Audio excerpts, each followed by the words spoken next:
Hey guys, this is Asis and you're watching Banking Type. तो दोस्तों कभी आपने सोचा है कि इंडिया के सबसे बड़े प्राइवेट बैंक में से एक एचडीएफसी का रेगुलर सेविंग अकाउंट ही इतना पॉपुलर क्यों है? क्या फीचर इतने पावरफुल है या सिर्फ ब्रांड का हाइप ज्यादा है? क्योंकि सच बताऊं तो मैक्सिमम लोग ये अकाउंट ब्लाइंडली खोल लेते हैं बिना चार्जेस, लिमिट, हिडन कंडीशन समझे और बाद में बोलते हैं यार ये तो बताया ही नहीं किसी ने। तो आज के वीडियो में हम एचडीएफसी रेगुलर सेविंग अकाउंट का पूरा ट्रूथ डिकोड करने वाले हैं। तो चलिए शुरू करते हैं और देखते हैं ये अकाउंट आपके लिए राइट चॉइस है या सिर्फ एक एक्सपेंसिव ट्रैप है। तो चलो सबसे पहले यह देखते हैं कि एचडीएफसी रेगुलर सेविंग अकाउंट कौन ओपन कर सकता है। यह पार्ट इंपॉर्टेंट है क्योंकि अगर आप एलिजिबल ही नहीं हो तो बाकी सब फीचर का कोई मीनिंग ही नहीं बनता है भाई। तो अगर आप 18 साल से ऊपर हो तो आप directly HDFC regular saving account open कर सकते हो और साथ ही 10 साल के ऊपर माइनर भी अपना सेल्फ ऑपरेटेड माइनर अकाउंट भी खोल सकता है भाई। सेल्फ ऑपरेटेड का मतलब माइनर खुद अकाउंट यूज कर सकता है और हाँ माइनर को एटीएम कार्ड भी इशू हो जाता है भाई। तो अब एलिजिबिलिटी क्लियर हो गई तो चलो देखते हैं कि अकाउंट ओपन करने के लिए कौन कौन से डॉक्यूमेंट चाहिए। एचडीएफसी में डॉक्यूमेंट वेरिफिकेशन स्ट्रिक्ट होता है, इसीलिए सही पेपर रेडी रखना जरूरी है ताकि आपका प्रोसेस डिले ना हो। अकाउंट खोलने के लिए आपको सबसे पहले चाहिए पैन कार्ड, ये केवाईसी के लिए मैंडेटरी है, बिना पैन के अकाउंट फुल्ली एक्टिवेट नहीं होता। और दूसरा आपको चाहिए कि आधार कार्ड जिससे कि आइडेंटिटी और एड्रेस दोनों ही वेरीफाई हो जाते हैं और साथ ही एक ऐसा फोन नंबर जो कि आपके आधार कार्ड से लिंक हो और साथ ही साथ पासपोर्ट साइज फोटो भी लगेगा क्योंकि केवाईसी कंप्लीट करने के लिए मैंडेटरी है। तो डॉक्यूमेंट्स क्लियर हो गए, अब चलते हैं उस पार्ट पर जहाँ सबसे ज्यादा लोग कंफ्यूज हो जाते हैं, मिनिमम बैलेंस पर। तो देखो भाई एचडीएफसी रेगुलर सेविंग अकाउंट में मिनिमम बैलेंस मेंटेन करना थोड़ा लोकेशन वेस्ट होता है। आप किस टाइप के ब्रांच में अकाउंट ओपन कर रहे हो उस पर डिपेंड करता है। अब मान लो अगर आप metro, semi urban, rural area में अकाउंट खोलते हो उसके हिसाब से बैलेंस रिक्वायरमेंट चेंज होती है। तो चलो सिंपल लैंग्वेज में समझते हैं। तो अब मान लो अगर आपने मेट्रो या अर्बन ब्रांचेस में अकाउंट खोला है तो वहाँ पे आपको 10,000 का एवरेज मंथली बैलेंस मेंटेन करके चलना पड़ेगा, या फिर आप चाहो तो 1 लाख का फिक्स डिपॉजिट बनवा सकते हो मिनिमम 1 साल 1 दिन का, और एफडी का अकाउंट से लिंक होना जरूरी है। और वहीं अगर आपने सेमी अर्बन ब्रांच में अकाउंट खोला है तो वहाँ पे आपको 5,000 का एवरेज मंथली बैलेंस मेंटेन करके चलना पड़ेगा, या फिर आप चाहो तो 50,000 का एफडी बनवा सकते हो मिनिमम 1 साल 1 दिन का। और ये एफडी प्राइमरी सेविंग्स अकाउंट से लिंक्ड होना चाहिए। और वहीं अगर रूरल ब्रांचेस में अकाउंट खोला है तो आपको यहाँ पे एवरेज क्वार्टरली बैलेंस मेंटेन करना पड़ेगा, वो भी 2500 का, मतलब 3 महीने में 2500 का बैलेंस मेंटेन करके चलना पड़ेगा भाई। या फिर आप 25,000 का एफडी बना सकते हो मिनिमम 1 साल 1 दिन का, और एफडी को प्राइमरी अकाउंट के साथ लिंक करना मैंडेटरी है। तो टोटल मिलाकर अगर आप बैलेंस मेंटेन करना नहीं चाहते तो लिंक्ड एफडी वाला ऑप्शन काफी कन्वीनियंट है, बस एफडी प्राइमरी अकाउंट के साथ अटैच होना चाहिए। तो मिनिमम बैलेंस कितना रखना होता है वो समझ गए। अब एक इंपॉर्टेंट सवाल आता है, अगर आपने बैलेंस मेंटेन नहीं किया तो कितने चार्जेस लगेंगे। एचडीएफसी में बैलेंस मेंटेन करने पर चार्ज स्लैब वाइज लगते हैं।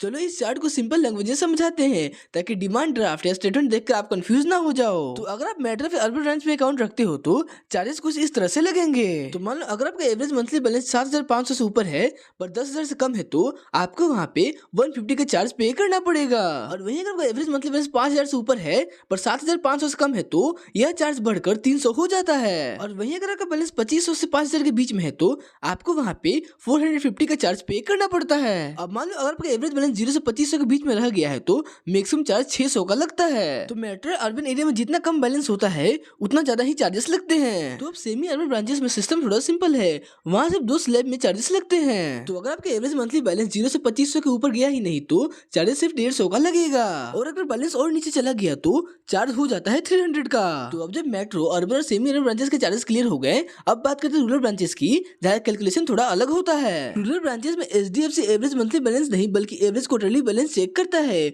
और चार्जेस भी क्वार्टर के हिसाब से लगाता है। चलो इस टेबल को सिंपल तरीके से समझते हैं। तो अगर आपका एवरेज क्वार्टरली बैलेंस 1,000 से ऊपर है पर 2,500 से कम रह गया तो रूरल ब्रांचेस में आपको एक फिक्स चार्ज देना पड़ेगा 270 पर क्वार्टर भाई। और वहीं अगर आपका एवरेज क्वार्टरली बैलेंस 1,000 से भी नीचे चला गया तो चार्जेस थोड़ा कैलकुलेशन वेस्ट होता है, 6% ऑफ शॉर्टफॉल या आर 600 जो भी लोअर होगा वो चार्ज लग जाएगा भाई। शॉर्टफॉल का मतलब रिक्वायर्ड बैलेंस और एक्चुअल बैलेंस के बीच का डिफरेंस। तो रूरल ब्रांचेस में चार्जेस थोड़े फ्लेक्सिबल हैं क्योंकि वहाँ बैंक फिक्स पेनल्टी नहीं लगाता बल्कि शॉर्टफॉल के हिसाब से चार्जेस कैलकुलेट करता है। तो रूरल ब्रांचेस के चार्जेस भी क्लियर हो गए। अब चलते हैं नेक्स्ट इंपॉर्टेंट पार्ट पर जो कि है डेबिट कार्ड चार्जेस का, क्योंकि यहाँ सबसे ज्यादा कंफ्यूजन होता है कि कौन सा कार्ड फ्री है, कौन सा पेड है और कितना चार्ज लगता है भाई। एचडीएफसी में डेबिट कार्ड के चार्जेस कार्ड वेरिएंट के हिसाब से चेंज होते हैं। मैं आपको सारे कार्ड को एक एक करके एक्सप्लेन कर देता हूँ ताकि आप डिसाइड कर सको कौन सा कार्ड आपके लिए सही रहेगा। तो यहाँ पे सबसे पहले आपको देखने को मिलता है रेगुलर डेबिट कार्ड, जिसका इश्यू चार्जेस के बारे में बात करें तो आपको उसके लिए IRS-150 का चार्ज पे करना पड़ेगा, और साथ ही एनुअल रिन्यूअल फी के बारे में बात करें तो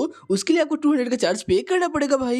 ये बेसिक डेबिट कार्ड है जो मैक्सिमम लोगों को बाय डिफॉल्ट मिलता है। और दूसरा है मनी बैक डेबिट कार्ड। इस कार्ड को इश्यू करवाने के लिए आपको 200 का चार्ज पे करना पड़ेगा, और इसके एनुअल मेंटेनेंस चार्ज के बारे में बात करें तो उसके लिए भी 200 का चार्ज पे करना पड़ेगा। इस कार्ड में रिवॉर्ड पॉइंट मिलते हैं, इसलिए चार्जेस थोड़ा हायर होते हैं। और अब तीसरा है easy shop women's advantage card. इस कार्ड को इश्यू करवाने के लिए आपको IRS-200 का चार्ज पे करना पड़ेगा, और साथ ही एनुअल मेंटेनेंस चार्जेस के बारे में बात करें तो उसके लिए भी IRS-200 का चार्ज पे करना पड़ेगा, और ये स्पेशली वीमेन कस्टमर के लिए कार्ड होता है। और चौथा है easy shop titanium debit card. इसके इश्यू चार्जेस के बारे में बात करें तो आपको इस कार्ड को इश्यू करवाने के लिए IRS-250 का चार्ज पे करना पड़ेगा, और साथ ही एनुअल मेंटेनेंस चार्जेस के बारे में बात करें तो यहाँ भी आपको 250 का एनुअल मेंटेनेंस चार्ज पे करना पड़ेगा।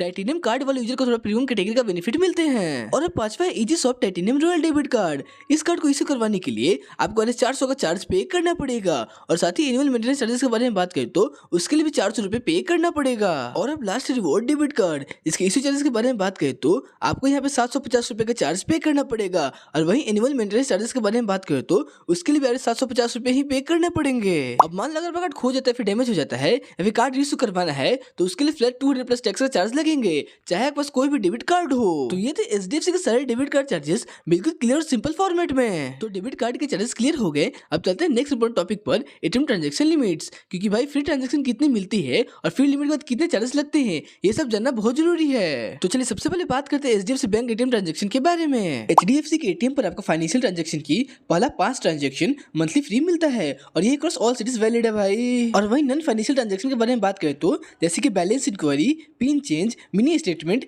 ये सब HDFC के ATM पर कंप्लीटली फ्री होते हैं। इट मींस अगर आप HDFC के ATM यूज करके नॉन फाइनेंशियल ट्रांजेक्शन करती हो तो कंप्लीटली फ्री है। अब मान लो अगर आप ATM ट्रांजेक्शन मुंबई, दिल्ली, चेन्नई, बेंगलुरु या हैदराबाद के ATM पे कर रहे हो तो भी यही लिमिट अप्लाई होती है, कोई एक्स्ट्रा रिस्ट्रिक्शन नहीं है। अब मान लो अगर आप ट्रांजेक्शन की फ्री लिमिट क्रॉस कर दी है, उसके बाद भी आप ट्रांजेक्शन करती हो तो उस पर कुछ चार्जेस अप्लाई होती हैं। जैसे कि फाइनेंशियल ट्रांजेक्शन के लिए IRS-20 plus taxes per transaction का चार्ज पे करना पड़ेगा, और वही नॉन फाइनेंशियल ट्रांजेक्शन के लिए IRS-815 plus taxes per transaction का चार्ज पे करना पड़ेगा। तो सिंपल लैंग्वेज में 5 फ्री ट्रांजेक्शन के बाद हर financial non financial transaction chargeable हो जाता है। तो अब मान लो अगर आपने अदर बैंक के ATM के ट्रांजेक्शन के लिए तो वहाँ पे कुछ फ्री लिमिट भी है और कुछ चार्जेस भी है, तो चलिए उसे भी समझा देता हूँ। अदर बैंक के ATM पे आपको पर मंथ 3 ट्रांजेक्शन फ्री मिलते हैं, इसमें फाइनेंशियल और नॉन फाइनेंशियल दोनों ही इंक्लूड होते हैं। इट मींस बैलेंस इंक्वायरी हुए फिर cash withdrawal, total 3 transaction free मिलते हैं। और हाँ, 3 ट्रांजेक्शन के बाद जब भी आप अदर बैंक के ATM यूज करोगे ट्रांजेक्शन के लिए तो वहाँ पे चार्जेस अप्लाई होंगी, जैसे कि मैंने आपको ऊपर बताया 20 CKC plus taxes for financial transaction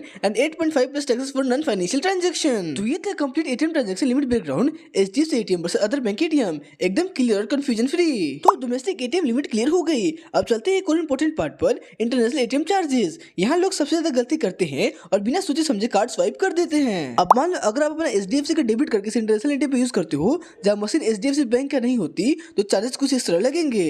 balance inquiry के लिए IRS-25 पर इंक्वायरी, और कैश विड्रॉल के लिए IRS-125 पर विड्रॉल, यानी कैश निकालने पर IRS-125 प्लस टैक्सेस लगेंगे, और सिर्फ बैलेंस चेक करने पर भी IRS-25 का चार्ज लगेगा। तो अब बात करते हैं सबसे बड़े hidden charges, cross markup charges का। HDFC 3.5% मार्कअप लगता है फॉरेन करेंसी ट्रांजेक्शन पर डेबिट कार्ड से।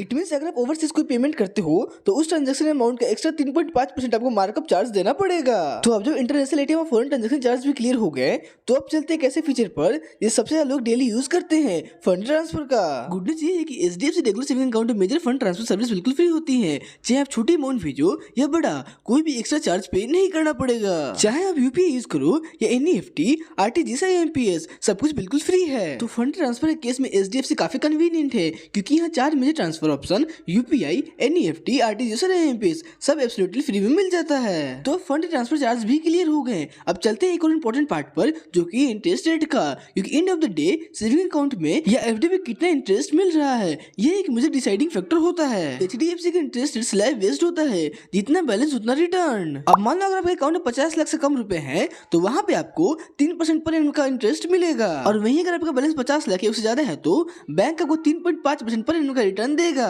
तो सेविंग्स अकाउंट का रेट थोड़ा बेसिक साइड पर है, लेकिन FD रेट बेटर होते हैं, इसलिए अब चलते हैं फिक्स डिपॉजिट इंटरेस्ट रेट पर। FD के रेट ड्यूरेशन के हिसाब से चेंज होते हैं और सीनियर को थोड़ा हाई रेट मिलता है, जैसे कि इमेज में दिया हुआ है। अब मान लो अगर आपने 6 मंथ प्लस 1 दिन से लेकर 9 मंथ तक FD किया है तो नॉर्मल कस्टमर को मिलता है 5.75% का रिटर्न, और वहीं अगर आप सीनियर सिटीजन हो तो आपको वहाँ मिलता है 6.25% का रिटर्न। और मान लो 9 मंथ प्लस 1 दिन से लेकर 1 साल से थोड़ा कम का एफडी किया है तो रेगुलर कस्टमर को हमें 6.00% का रिटर्न मिलता है, और वहीं अगर आप सीनियर सिटीजन हो तो आपको 6.50% का रिटर्न मिल जाएगा। अब मान लो अगर 1 साल से लेकर 15 मंथ से थोड़ा कम दिन का एफडी किया है तो वहाँ पर नॉर्मल कस्टमर को 6.60% का रिटर्न मिलता है, और वही सीनियर सिटीजन को 7.10% का इंटरेस्ट मिलेगा। तो इंटरेस्ट रेट भी क्लियर हो गए। अब चलते हैं बेसिक बैंकिंग फैसिलिटी पर जो हर कस्टमर यूज करता है, चेकबुक और पासबुक का। सबसे पहले एचडीएफसी आपको हर साल 25 चेकलिप बिल्कुल फ्री देता है, इस पर कोई भी चार्ज नहीं लगता है भाई। लेकिन वहीं अगर 25,000 चेकलिप चाहिए तो एडिशनल 25 लिप्स के लिए चार्ज पे करना पड़ेगा। RS 100 पर एक्स्ट्रा चेकबुक और सीनियर सिटीजन के लिए RS 75 ओनली। तो चलिए वीडियो में आगे बढ़ते हैं और जान लेते हैं पासबुक के चार्जेस के बारे में। पासबुक का फर्स्ट टाइम यूज बिल्कुल फ्री होता है।